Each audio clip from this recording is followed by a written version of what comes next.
இருக்கு. University of Jaffna இருக்கு, வவுனியா இருக்கு, எல்லாம் நல்ல கல்வி நிறுவனங்கள் தான். ஆனா ஆக்சுவலி பக்கத்து வீட்டு ஆண்டி மாதிரி தான் இருப்பாங்க. ஆனா அவங்க பெரிய சயின்டிஸ்ட். டாக்டர் இங்க இருந்து எங்க சென்னையில இருந்து ஒரு 2-3 hours டிரைவ்ல ஸ்ரீஹரிகோட்டா, அங்க இருந்து தான் அந்த ராக்கெட் மேல போகுது. நானே முதல் வாட்டியா அப்பதான் போறேன், பட்டிக்காட்டா முட்டாய் கடையை பார்த்த மாதிரி. சயின்ஸ் என்ன புருஷனா சொல்றதெல்லாம் கேட்கறதுக்கு. இஸ்ரோல இருக்கக்கூடிய ஒரு கல்ச்சர் எப்படின்னா எல்லாருமே பிரெயின், இந்த மண்டைக்குள்ள எவ்வளவு மூளை இருக்கு தெரியுமா? அப்பா அம்மா யாரு, எப்படிப்பட்ட ஒரு வீட்டுல பிறந்திருக்கோம், அதெல்லாம் தேவை கிடையாது. நமக்கு முடிவு எடுத்து என் வாழ்க்கை நல்லா இருக்கும் பார் அப்படின்னு முடிவு எடுத்துட்டா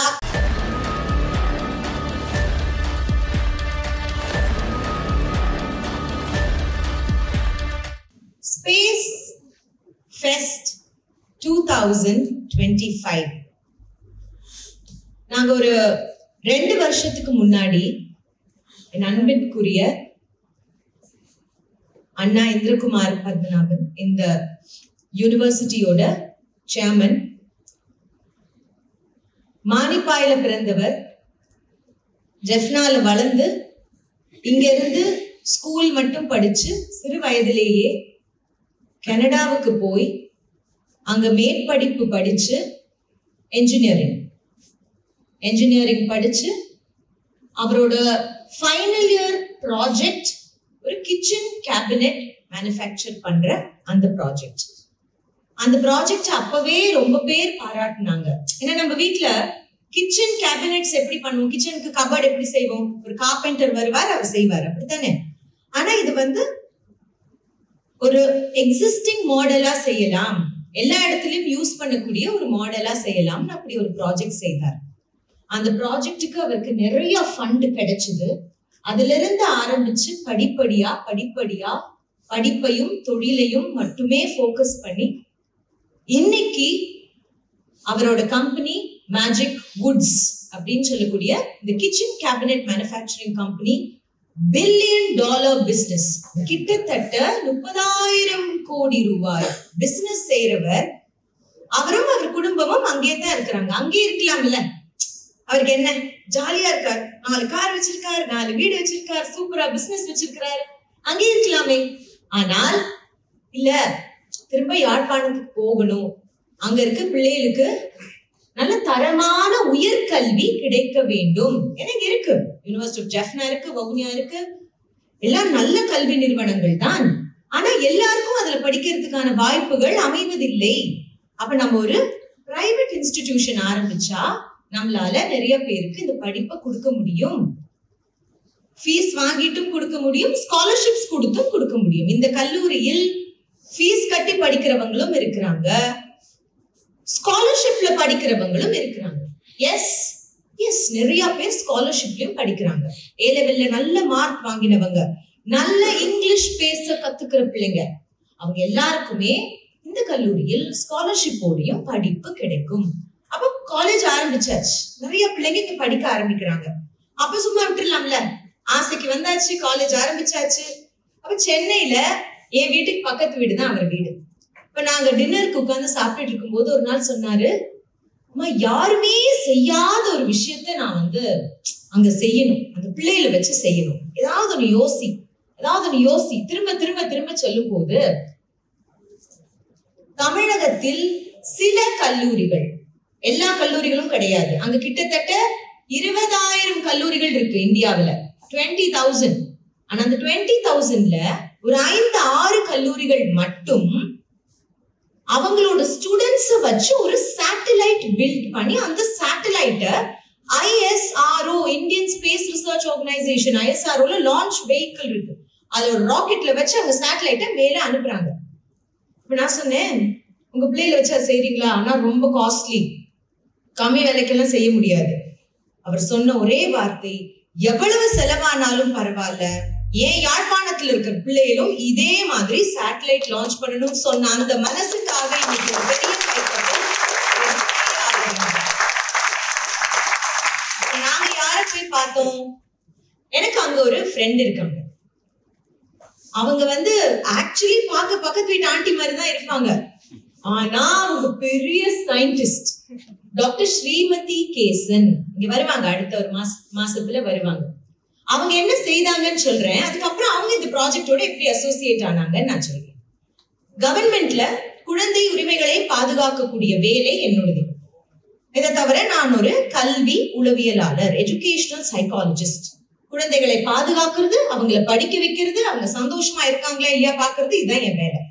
அப்ப ஒரு நாள் எனக்கு ஸ்ரீமதி கேசன் போன் பண்ணி சொல்றாங்க, சரண்யா உங்களுக்கு தெரியுமா, எனக்கு பிரைம் மினிஸ்டரோட ஃபண்ட் கிடைச்சிருக்கு, ஆசாதி சாட் அப்படின்னு ஒரு சேட்டலைட் நான் செய்ய போறேன் இந்தியாவில இந்தியன் பிரைம் மினிஸ்டரோட ஃபண்ட். என்ன அந்த ஆசாதி சாட் அப்படின்னா 750 இந்தியன் கேர்ள்ஸ், பெண் குழந்தைகள், காஷ்மீர்ல இருந்து கன்னியாகுமரி வரை 750 பெண் குழந்தைகளை வித்தியாசமான இடங்கள்ல இருந்து government school children, 99% government school children, அவங்களை தேர்ந்தெடுத்து அவங்கள வச்சு ஒரு சேட்டலைட் பில்ட் பண்றாங்க. Girls and boys. இன்னைக்கு உங்களுக்கு தெரியணும், இந்த எஸ்க்கு மேல ஒண்ணு இருக்கே, அதுக்கு பேரு ராக்கெட். ஓகே, இப்படி இருக்கு இல்லையா, குச்சி மாதிரி இருக்கே, அதுக்கு பேர் என்ன, ராக்கெட்.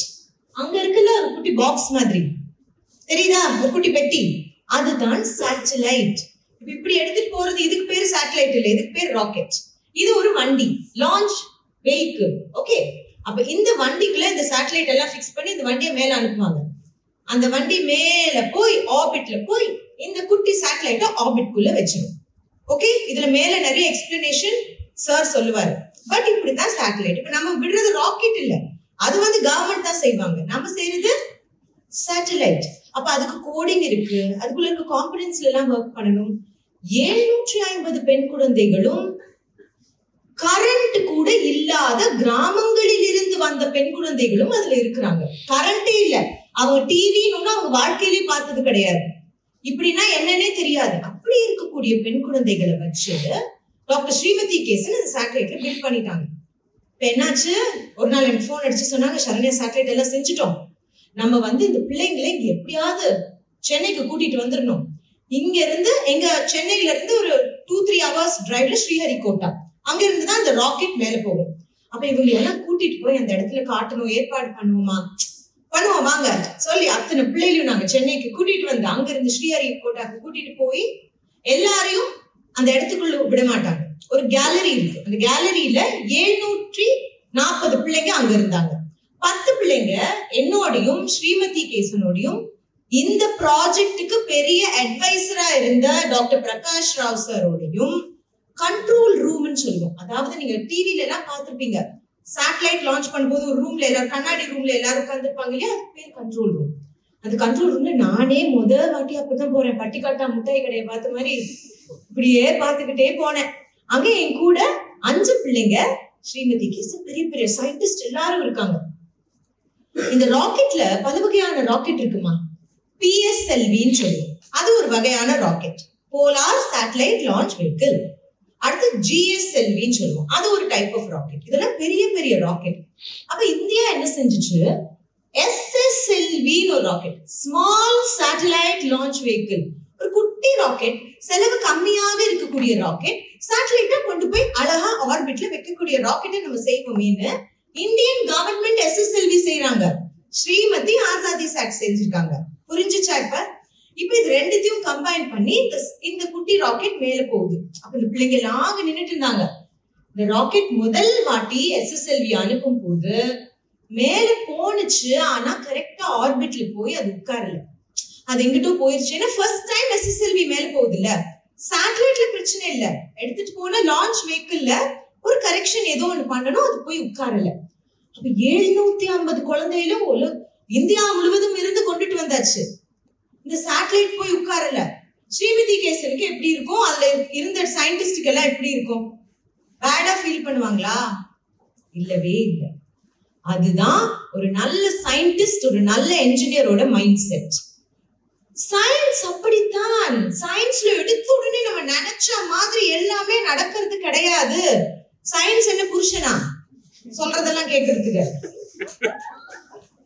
இல்ல, சம்டைம்ஸ் கேக்கும், சம்டைம்ஸ் நடக்காது. S R no? சம்டைம்ஸ் அப்படி இல்ல. நம்ம நினைக்கிறது எல்லாமே நம்ம வாழ்க்கையில நடக்கிறது இல்ல தங்கம். இன்னைக்கு நான் சொல்றேன் கேட்டுக்கோங்க. நான் நினைச்ச உடனே நான் வந்து டூர் போகணும், நான் நினைச்ச உடனே இந்த காலேஜ்ல நான் சேர்ந்துடணும், அப்படி எல்லாம் நடக்காதுமா.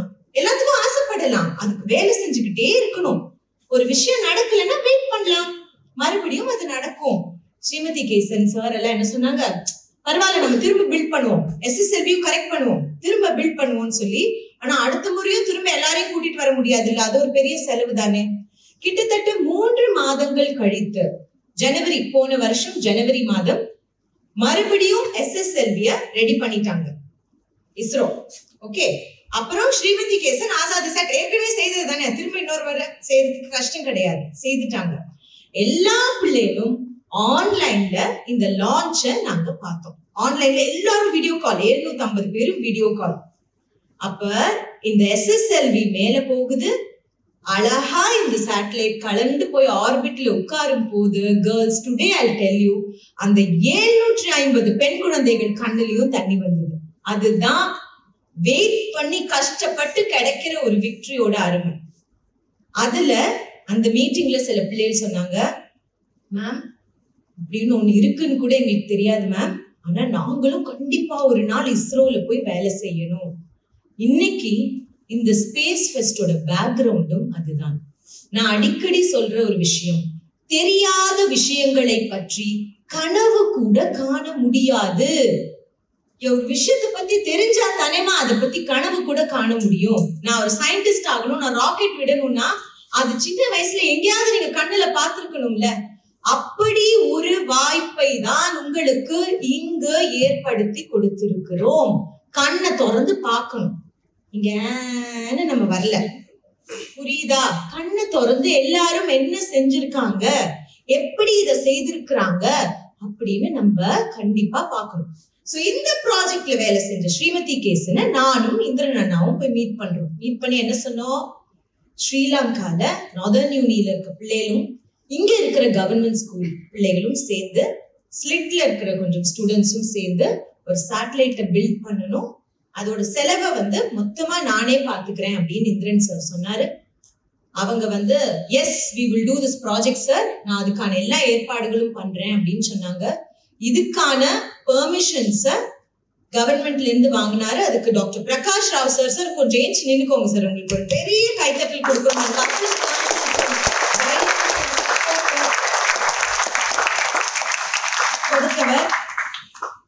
இஸ்ரோல இருக்கக்கூடிய ஒரு கல்ச்சர் எப்படின்னா, எல்லாருமே பிரெயின், இந்த மண்டைக்குள்ள எவ்வளவு மூளை இருக்கு தெரியுமா, அவ்வளவு மூளை, அவ்வளவு என்ஜினியரிங் இருக்கு. சாதாரண விஷயம் இல்ல. நீ யோசிச்சு பாருங்க, இங்க இருந்து ஸ்பேஸுக்கு ஒரு விஷயம் போய் அங்க இருந்து அது வேலை செய்யணும், அங்க இருந்து சிக்னல் அனுப்பணும் அப்படின்னா எல்லாரும் படிக்கிற ஒரு விஷயம் இல்ல. அந்த காலத்துல சார் அதை படிச்சுட்டு வந்திருக்காரு. அவருக்கு பிறகு நிறைய என்ஜினியர்ஸ் அண்ட் சயின்டிஸ்ட்க்கு அவர் பெரிய கைடா இருக்கிறாரு. இன்னமும் நிறைய குழந்தைகளுக்கு ஸ்பேஸ் ஆண்டர்பிரினரல் கம்பெனிஸ் அண்ட் ஸ்டார்ட் அப்ஸுக்கு வந்து ஒரு கைடா இருக்காரு.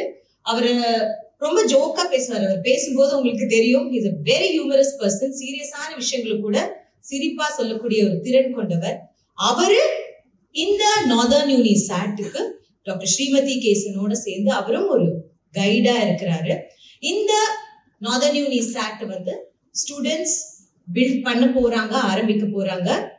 இந்த வருடத்தின் முடிவில், அதாவது டிசம்பர் மாசம் இல்லாட்டி அடுத்த வருஷத்தோட பிகினிங்ல இந்த ஸ்டூடெண்ட் பில்ட் சேட்டலைட், அப்ப சேட்டலைட்னா அந்த மாதிரி இருக்கும், ஓகே, இந்த குட்டி சேட்டலைட், அது விண்ணில் ஏவப்படும் இந்தியாவில் இருந்து. அப்ப இது என்ன செய்யும், இந்த சேட்டலைட் என்ன செய்யும், ஸ்ரீலங்காவை நோட் பண்ணுமா, இப்படி எல்லாம் பெருசா எல்லாம் யோசிக்க வேண்டாம். இது ஒரு ஸ்டூடெண்ட் பில்ட் சேட்டலைட். எல்லா சேட்டலைட்டும் நம்ம அனுப்பும் போது அப்படியே வானத்திலேயே சுத்திக்கிட்டே இருக்கிறது இல்ல. சிலது 15 ஆண்டுகள் சுத்தும், சிலது 10 ஆண்டுகள் சுத்தும், சிலது ஒரு வாரம் தான் சுத்தும், அப்புறம் கீழ்விந்து. நான் சொல்றது புரியுதா? இது ஒரு ஸ்டூடெண்ட் பில்ட் சேட்டலைட். இது மேல ஏவப்படும், அது ஒரு சிக்னல் கொடுக்கும், அந்த சிக்னலை நம்ம கிராஸ் பண்ணிப்போம். இதுல நமக்கு என்ன பலன் அப்படின்னு நீங்க யோசிச்சீங்கன்னா, குழந்தைகளாலையும் இந்த மாதிரி பெரிய விஷயங்களை செய்ய முடியுங்கிற தன்னம்பிக்கையை ஊட்டக்கூடிய ஒரு பெரிய ப்ராஜெக்ட். சொல்றது புரியுதா? இதுதான் இந்த நார்தர்ன் யூனி சாட். இந்த நார்தர்ன் யூனி சாட்டுக்கான ஒரு எக்ஸ்பிளனேஷன் மீட்டிங், உங்களுக்காக ஒரு கியூரியாசிட்டியை டெவலப் பண்ணக்கூடிய ஒரு ஈவெண்டா தான் இந்த ஸ்பேஸ் ஃபெஸ்ட் இன்னைக்கு இங்க நடந்துட்டு இருக்கு. எனக்கு இங்க நார்தர்ன் யூனி யாழ்ப்பாணத்துல இருந்து சொன்னாங்க, மேம் நல்ல ரெஸ்பான்ஸ், நிறைய பிள்ளைகள் வந்திருக்காங்க, நிறைய போஸ்டர்ஸ் பிரசென்ட் பண்றாங்க. Please make use of this opportunity. எல்லாருக்கும் வாழ்க்கையில வாய்ப்புகள் இப்படி அமையாது, பயன்படுத்திக்கோங்க. எங்க அப்பா அம்மா எல்லாம் படிக்கல, ஆனா என்னென்ன குட்டி குட்டி குட்டி வாய்ப்புகள் எனக்கு கிடைச்சதோ அதெல்லாம் இறுக்கி இறுக்கி பிடிச்சிட்டு தான் வாழ்க்கையில மேல வந்திருக்கேன். ஃபர்ஸ்ட் கிராஜுவேட் தங்கம் எங்க அம்மா அப்பா ஸ்கூலுக்கே போனது கிடையாது, அவங்களுக்கெல்லாம் ஸ்கூலுக்கு போறதுக்கான வாய்ப்புகள் கிடையாது. பல தலைமுறைகளில் முதலில் பள்ளிக்கூடம் முடிச்சதும் நான் தான், காலேஜ் முடிச்சதும் நான் தான், கலாநிதி பட்டம் பெற்றதும் நான் மட்டுமே. அது அவ்வளவு கிரெடிட்ஸும் நானே எடுத்துக்கணுமா? கிடையாது. இந்த மாதிரி நான் நிறைய ஈவெண்ட்ஸ்க்கு போயிருக்கிறேன். நான் ஸ்கூல் படிக்கும் போது ஒரு எக்ஸிபிஷன்லயும் போய் நோட்ஸ் எடுத்துப்பேன்.